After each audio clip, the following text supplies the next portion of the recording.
Okay, so today I am doing a shoe review. It's a winter shoe review. Um, Basically, it's on the Salomon. I don't know how you say it. Salomon's the Speedcross 4 and the Speedcross 5. I bought a pair of Speedcross 4s and then a pair of Speedcross 5 GTXs. Both of them are from Amazon, and this is really going to be a review of the best urban winter running shoe. So, uh, although I'm quite technical, I'm a software developer, but I am not a, but I don't care about a lot of technical details just for the sake of the tech. So, if you care about the type of the upper and the slight changes in the shoe over each of the iterations, then this might not be the best video for you. But if you're somebody that just wants a shoe that's useful for you in cold, wet, icy weather for a certain period of the year, then this might be a useful review for you. This is part one, obviously, as I show you the shoes new, and then obviously I have to go and run in them and then give you part two. So I've just shown you my normal shoes. I generally just buy a Pegasus. I've tried a couple of other shoes, and basically Pegasus works the best for me. Also, this might not be the best for you because I usually use shoes, I think, more practically. I use them for a lot longer than most people do. I think some people say you should wear them for about 400 miles. I run with them until I feel like they're not comfortable anymore. So basically, I've got quite a few different pairs of Pegasus 35s, and I will run in them until they're completely worn through the rubber. So as you can see there, so that was the last pair. I wore through it, and then also just to preserve the life a bit more, I usually take a bicycle tube and I put the bicycle tube, I super glue it on, and I do that a few times. And then, once I've done, so these ones I did 1,200 miles in, so 1,800 kilometers. So then I just retired them. I don't really care about obviously I like the look of the shoe, but that's not why I bought it. I bought it because I found them for cheaper. But yeah, basically I've been using these 35s for quite a long time. That's one pair, two pairs, a third pair, and then fourth pair I'm using now. Before that I was using, I think these are the Pegasus 33s. I've got the 34 somewhere. I just basically brought them out just to show you I use them until they're completely worn through, or until it feels like I'm not getting any support. So yeah, that's all I use. It's also just a good indicator for if this is a useful review for you. So 33s, 133, 233, and then a 32. So essentially the Pegasus lineup is usually what I go for, most comfortable. That's just general mileage. And then I did my first marathon. I did them in these, which I got for cheap. It's got a carbon plate in it. It's like a cheaper version of one of the fancier, not one of the Next Percents. I don't think I need them. If I get faster, I'll probably buy a pair. But yeah, so that's what I usually use. But now living in Chicago in the winter, running is a completely different story. Michelle, sorry, can you check? Can the camera see what I'm busy? Yeah. Okay, so I'm not off camera. Okay, cool. So. And then, sorry, I also found these for super cheap, but I haven't really used them. I don't race that much, so I might use them instead of spending the crazy $250 on a pair of Next Percents. But who knows? We'll see.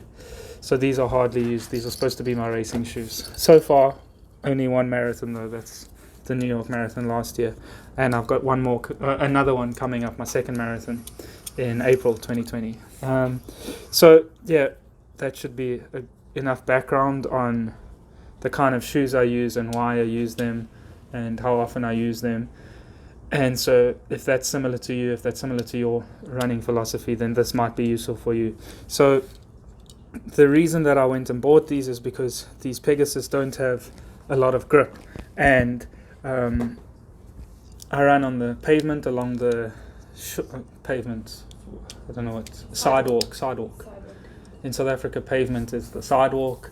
Here, sidewalk's the main road. Sorry, the pavement. I basically run along the pavement, either north or south along the. The sidewalk. Oh, I run along the part. I run along the sidewalk, not the pavement. Yeah. And I either usually run north or south along the coast of Lake Michigan.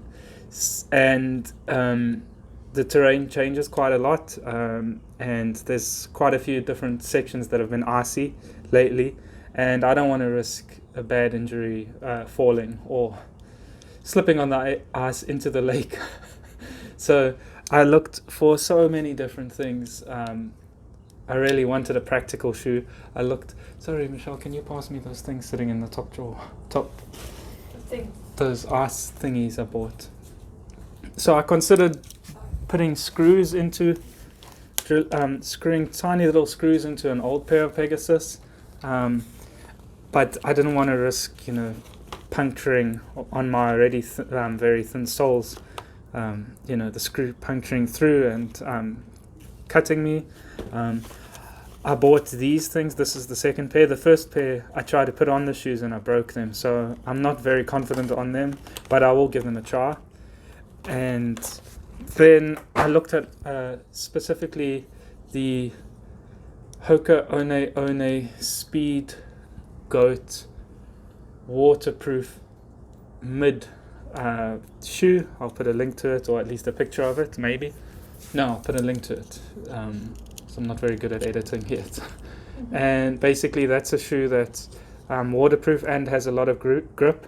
I also looked at the Salomon Snowcross, which has little metal studs, kind of like these over here. It has studs on the bottom, and it's completely waterproof, and it comes up to about this high. And then I looked at the Nike Shield. There's the I'm so bad with the names, but basically there's a Nike Zooms Shield, which it costs $210. I think you can get it on special now for about $160, and that basically you zip up and it's about this high, but it's got the same grip, just about the same grip as the normal Zoom and the normal Pegasus. There's also a Pegasus Shield, and that also does not have great grip. So it's kind of like I looked at so many shoes for so long, and basically if you want a waterproof shoe, you're not going to get crazy good grip, and if you want crazy good grip, you're not going to get a waterproof shoe, except for that Hoka One Speed Goat 2 mid waterproof. Otherwise there's a couple of similar ones like the Salomons, and then there's also Nike Pegasus Trail, and then Nike Pegasus Trail Gore-Tex GTX, but the pricing is so, essentially it's $160 if you want the Gore-Tex Pegasus Trail, and I really don't want to pay $160 for a shoe like this that was waterproof, or not even waterproof, but just shields a bit.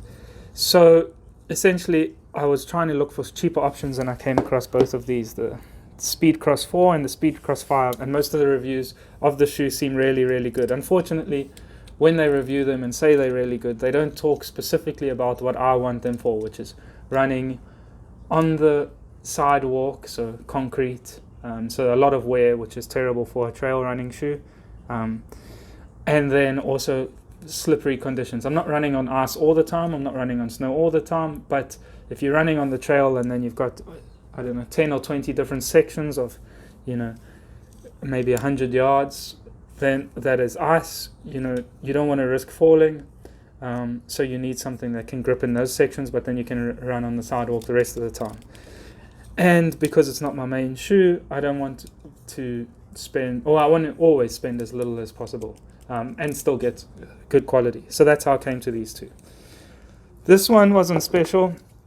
Let me actually open them up. But this one was on special for $78 on Amazon, and this one. So this is the Speedcross 4, and then this is the newer version, the Speedcross 5, Gore-Tex, so GTX. So this one has the water repellent material. I haven't seen them in real life. I've opened this box. I haven't opened this. I'll open these right now. And this was $128. So it's still a lot cheaper than, and it seems like a far more capable shoe, than a Pegasus with the Pegasus Trail, which is just a slightly different grip, and the Gore-Tex material for, $40-something less. So that's why I chose these two, and then I want to see which one of these is the best, and if either of them are useful or value for money. So one other criteria, I say that I don't really care too much about all of the details, like the condition of the type of the upper. Of course, that does matter to a lot of people. I'm just saying that that's never something that's really affected me. If it was a really uncomfortable upper, then I obviously would point that out. But I don't really care. So, and I don't think I think some people do, but there's lots of people who don't care. They just want a shoe that works for specific conditions. And that's the point of this review. So I'll just open these up. This is the 4.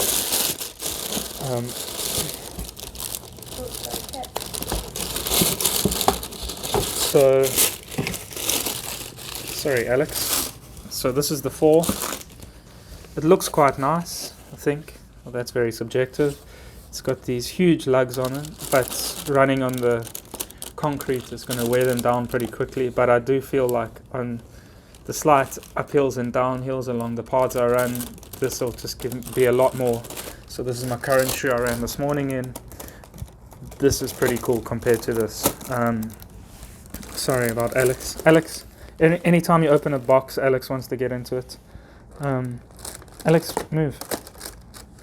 Okay, he's going to stay. So that's Salomon 4s. I'm sure everybody's seen them. I won't go too much into it. You can see what it looks like. I don't want to. Yeah, that's the shoe. That's what it looks like. I won't describe it to you. You can see it yourself. And then this is the Speedcross 5. Essentially, another way of saying it is, should you buy this 5 over the 4? Should I really get this pair as opposed to this pair? The reason I bought this, well, after buying these, is because they didn't have a Gore-Tex option. Or, sorry, there was a Gore-Tex option, and it was the same price as the Gore-Tex option of the Speedcross 5s. So I was like, well, then I might as well buy the new ones. This one looks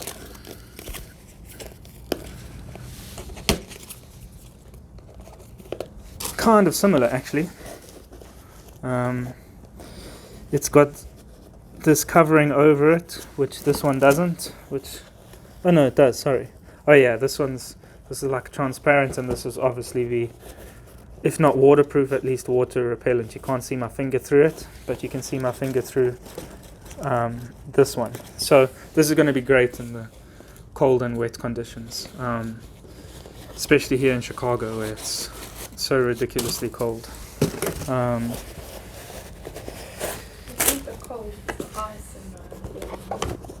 Yes, but it's when it's cold, when it's so wet and it's cold. If your foot gets wet when it's that cold, then it's like. But you're right, it's more the ice and the rain. So, yeah, basically, that's the difference. They look kind of similar. This has got a higher, whatever you call this, back piece. And this one, essentially, is just more waterproof. These lugs are huge compared to these. So that's pretty cool. So that's going to offer a lot more grip. Although I guess you would just... I don't actually know if it would add more grip in the ice. So basically it's just... The friction is a function of the coefficient of friction and the surface area. And the surface area of these might actually be the same as this. I guess I'd have to count the lugs, check the size of each lug, the area of each lug, and then times the area by the number of lugs.